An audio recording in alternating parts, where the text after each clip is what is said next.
views and opinions expressed do not necessarily reflect those of Access Fort Wayne, the Allen County Public Library, or any other supporting groups. If you'd like to produce a show, call us at 260-421-1250.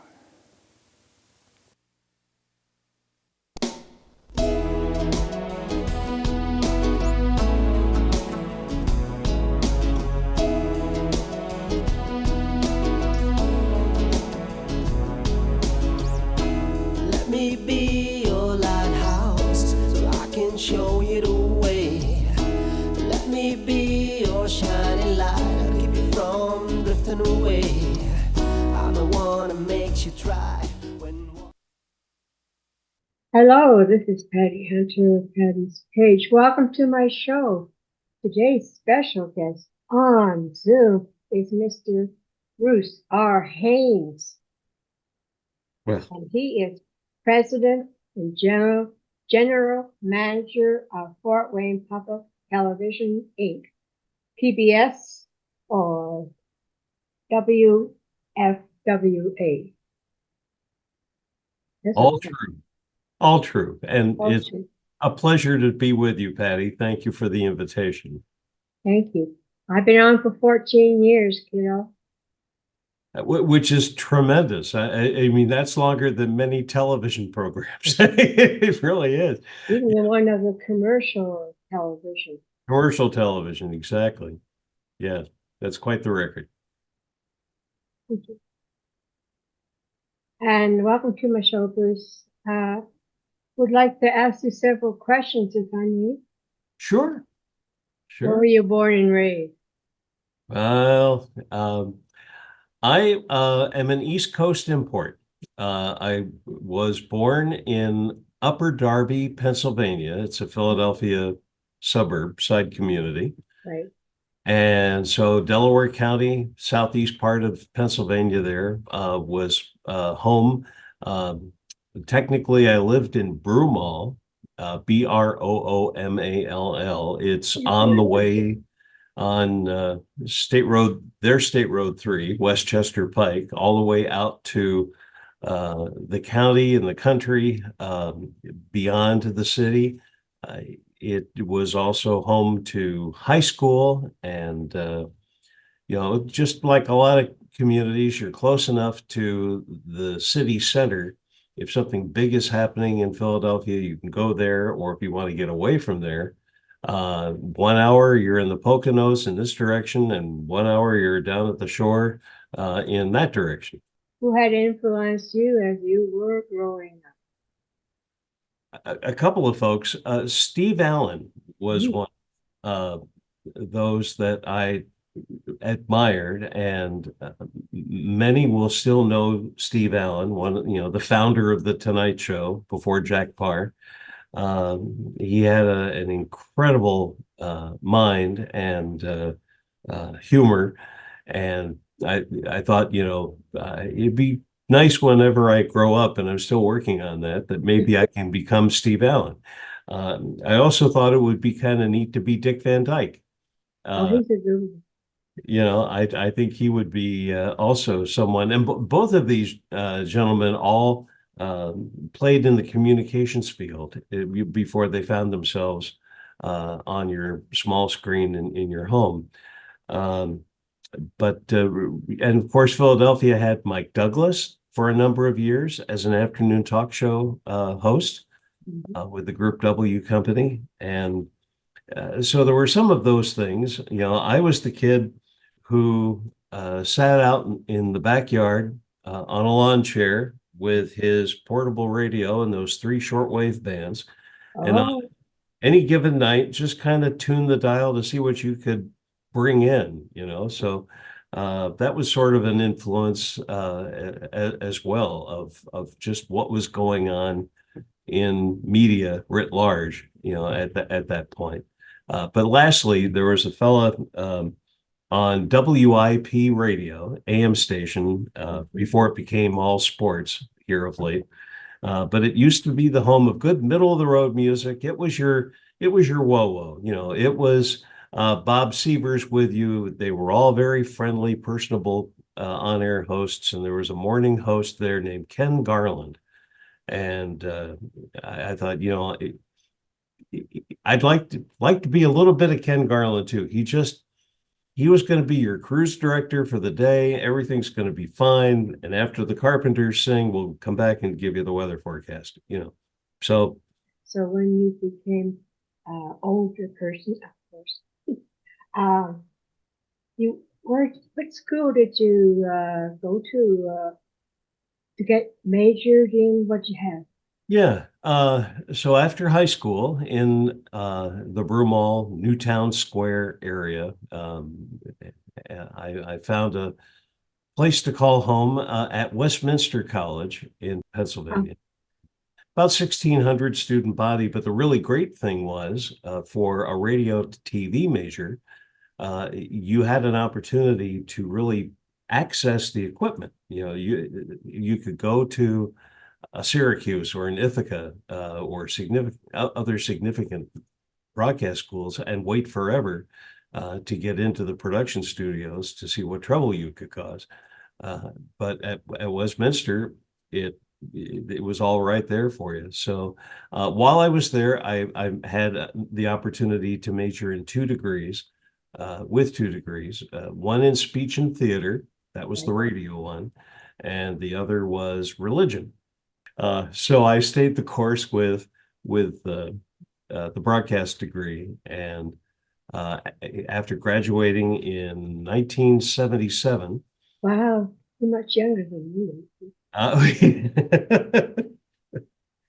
I decided it would be good to go somewhere. Let's break out and see what the rest of the world looks like. And I found a job in upstate New York, north of Utica, where you sold advertising on WBRV, AM 990 in a Quonset hut kind of building, and sold radio during the most of the day, and then in the afternoon I had an air shift. So it was a buy one get one free kind of job in a sense, and enjoyed that for about 3 to 4 months, and then through some college connections, had a chance to be interviewed for a position in Muncie as a sales manager for a station that had just changed format from beautiful music to country and western. There's probably no really good way to do that, except like WKRP. Yeah, exactly right. Yeah. Yeah, I hear you. Yep. And I put sales manager in quotes because I am still fresh out of college, so it was more responsibility than privilege. But it was also kind of fun to come to Indiana, settle in Muncie, and if I wanted to see folks roughly my own age, there was Ball State right in the background. So worked out pretty well. So you're now here in Portland. Yes. So to complete the tour, You're all over the place. I was in Muncie for 10 years. And in the first 6 years, it was all that commercial radio activity. There were sales offices in Muncie, the transmitter was in Springport, and then the studios themselves were actually down in Newcastle off State Road 38. So when someone says, where was your station located? You don't know which one. Yeah. Where you're at. Right. But I kind of felt like career needed some help, and found myself taking a night class in marketing at Ball State, and made a decision after the class that I would start a pursuit of an MBA. And at the same time, a job opening had occurred at Ball State at their campus public radio station, WBST at the time. And I was the successful winner of that job, had the chance to change careers in a sense without changing towns, was able to complete the MBA, stay on as program manager until 1987, so 83 to 87 at Ball State. In 87, had the chance to interview for the general manager position at WBNI in Fort Wayne. And in May of '87, Fort Wayne's been my home since then. You have kids? Oh, kids. Yeah, do we ever? Oh Yeah. boy. No, don't get a happy parent started. Yes, we have Proud. my wife Melinda and I, our real jobs are caretakers of two daughters who are now taking care of themselves just fine. Hannah is 30 and is employed at Sweetwater in customer service, and has herself a fulfilling career. She had an English degree from Purdue Fort Wayne, went on to get a master's in library sciences, looking to use that tech knowledge there at Sweetwater. And the younger daughter by 3 years, Rachel, also did her experience in undergrad at Emory and Henry College in Virginia, and then on to graduate school at Emory University in Atlanta, where she received a master's in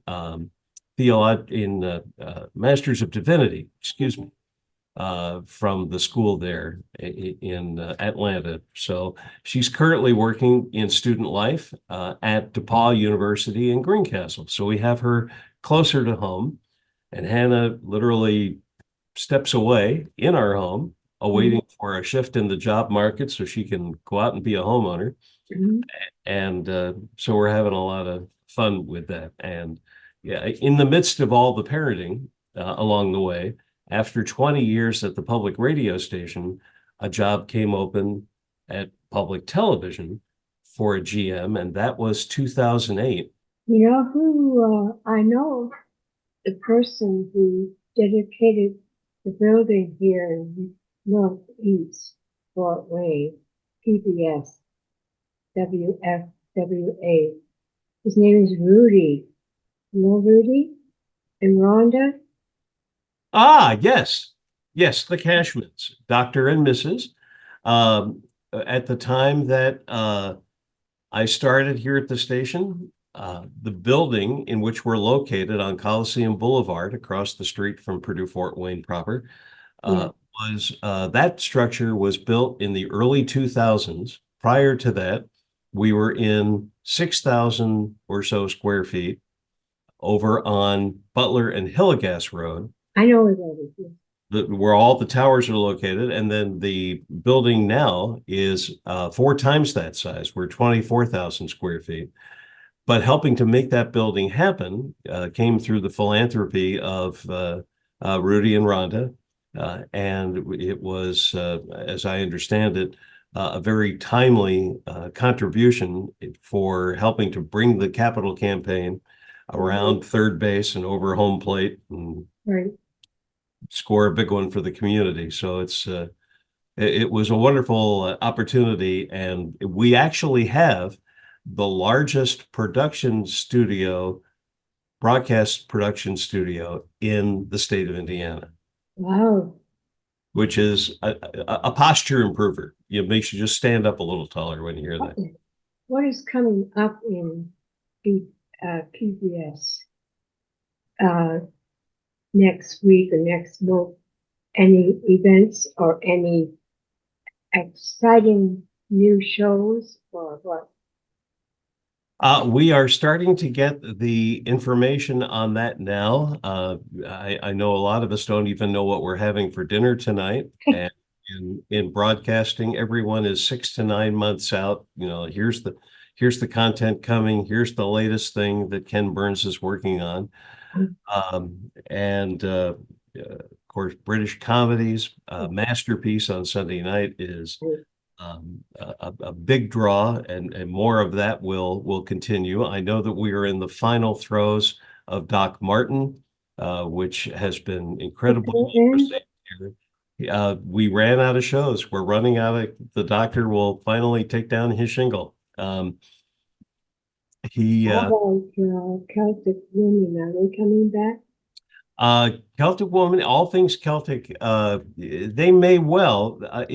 Time has caused the group to change its composition. Some of the original singers and performers have Right passed here. the baton over, yeah, to their successors. Same thing with Celtic Thunder. But we're looking forward to seeing where all that goes. One of the upsides with our local programming, we have coming up in spring, the story of the history of international harvesting in Fort Wayne. Oh, yeah. A few years back, we did a similar documentary on the history of General Electric, and it's easy to see how these institutions ripple out, where somebody who worked at the plant, and they go on to have a family, and then they have a family, and so forth. So the lineage of people who knew somebody or were somebody who worked at these enterprises, very striking. And we're going to be telling the story. Harvester was in Fort Wayne. 1923 marked the 100th anniversary of their starting their manufacturing activity. So we'll do that in the spring. We're also going to be encoring a documentary that is based on the 50th anniversary of the Arts United Center. So if you name it, if they have an anniversary, we're interested. It's an easy hook. And it's amazing too for the passage of time that happens to all of us. And new folks who move into the Northeast Indiana area, these documentaries provide a little context. Yes, they fill in the gaps a little bit on what this area is all about and how did we get to where we are.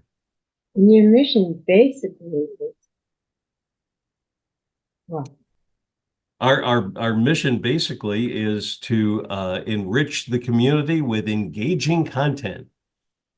Because in the 21st century, this is what we call programming. We call it content. It's everywhere.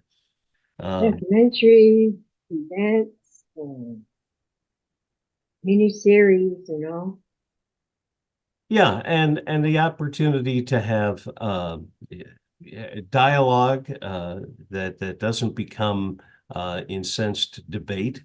It's a great place to take a travel log with a Rick Steves, or to still settle back. Everything old is good again, and new again. Bob Ross still makes fans. I think he has as many or more fans in his memorial years on TV.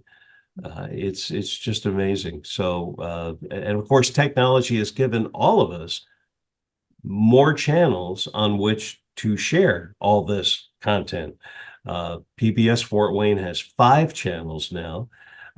There are our main channel in high definition, a 24-hour children's channel, a channel called Create, which is full of cooking, travel, how-to programming, a channel called Explore, which is our DVR, if you will. It's our tape recorder. So if you miss a show on our main channel, you might see it in Encore on our channel 4. We also have a nightly block of international news coverage, which is really cool. The BBC and NHK and Deutsche Welle. And then our 5th channel is that one that came on board about, 6 years ago almost now. And that is a 24-hour weather radar channel. It's great. Our director of engineering found some software that he was able to marry with the National Weather Service office, and that not very far from here in North Webster. And so now we're back in the business of giving people another view of what's going on around here. If they can't determine that by looking out their window, they can look on PBS39.5, and so that's pretty exciting. So you're a nonprofit or profit? Not for profit, 501c3. And I might throw in too that we are also community licensed. Every TV station in the country has to have someone owning the paperwork under the heading of why you exist and who's working with you. And in the non-commercial space, it could be a university, a college, and we have those with IU and Vincennes and Ball State as examples. But DFW? they're university licensees. And then stations like Fort Wayne, South Bend, Merrillville, we're licensed to, you've heard the phrase, viewers like you, citizens like you. We have a 20, The people. yeah, people who have day jobs and a passion and an affinity for public television, public media. And so we are community licensed to a board of 23 and as directors who meet bi-monthly. And then we have a community advisory board, a group of about 12 that meet quarterly. And so it's the station came from grassroots. I'll share that story if you'd like me to, but it also remembers its roots by being sure that locally owned and operated, total local control, and in good times and challenging times like COVID, it's good to have that local access so we can be as responsive as we can. 2025, what month are you going to be celebrating the 50th anniversary of PBS? Yeah, well, and it's a lovely thing where we'll have an anniversary of our own. It turned out, and this ties to that story I mentioned, back in the early 70s, 1969, 1970, a fellow named Wally Fosnight and his family moved into Fort Wayne from Pittsburgh. And when they arrived here, his daughter, Wendy, soon discovered that there was no way for her to see Mr. Rogers' Neighborhood or Sesame Street. Oh, yeah. In Fort Wayne. These were brand new shows on air at the time. And in Pittsburgh, no problem. In Fort Wayne, big problem.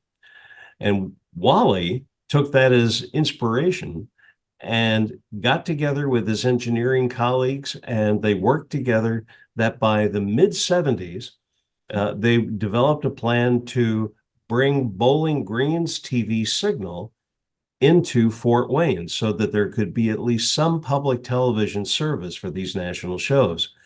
The date of signing all that on was January 11, 1975. Wow. It was a Saturday morning around 11:30. Right.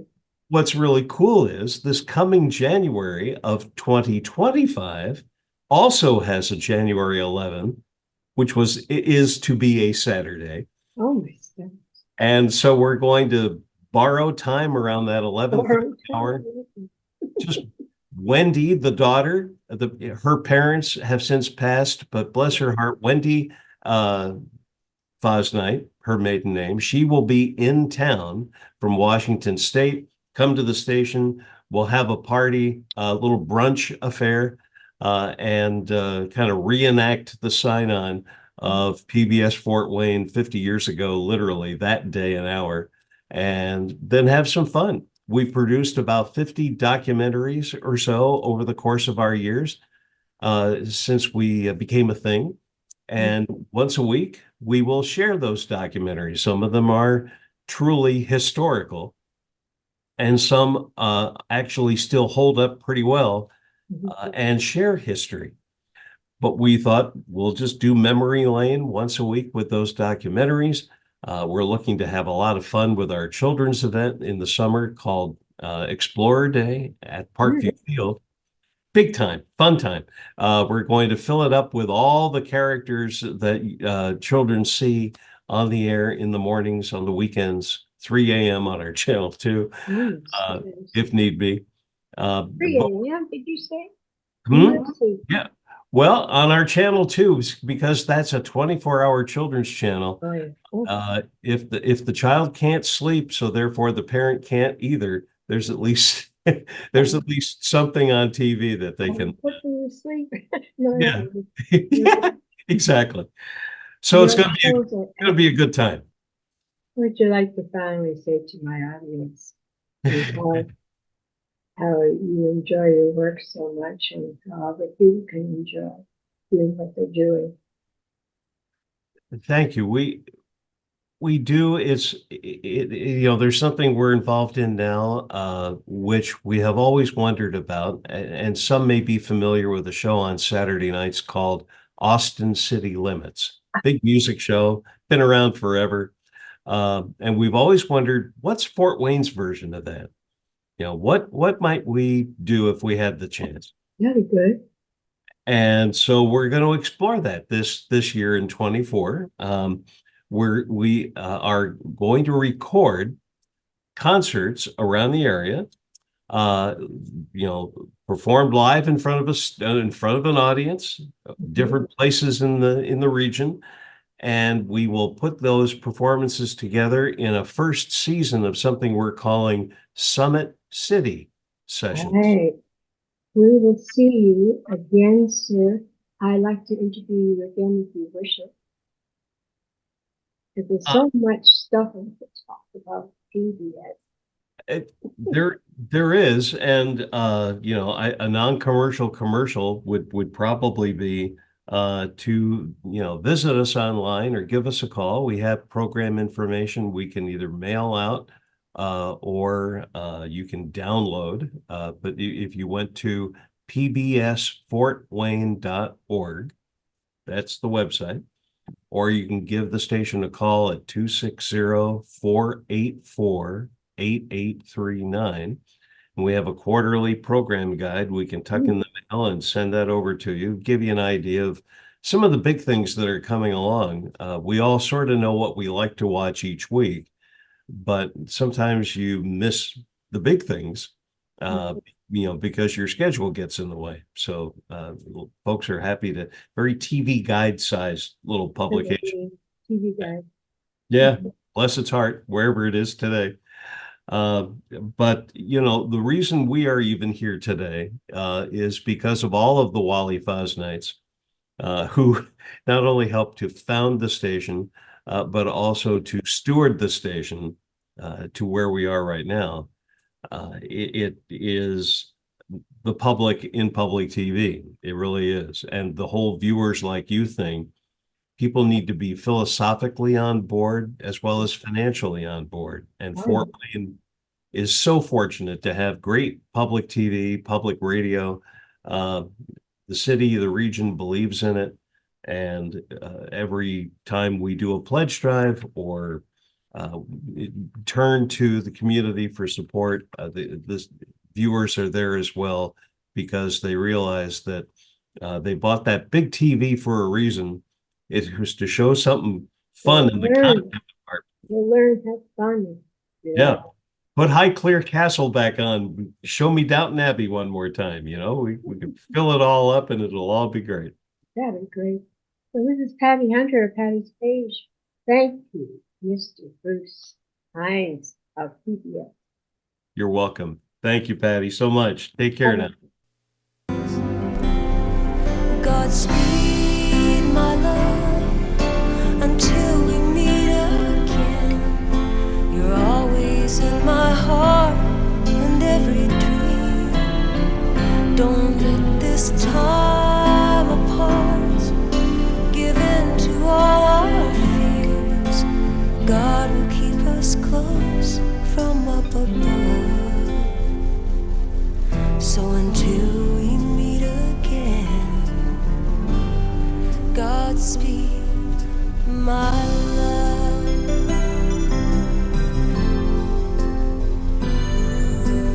God is with us always, and for the rest of all our lives.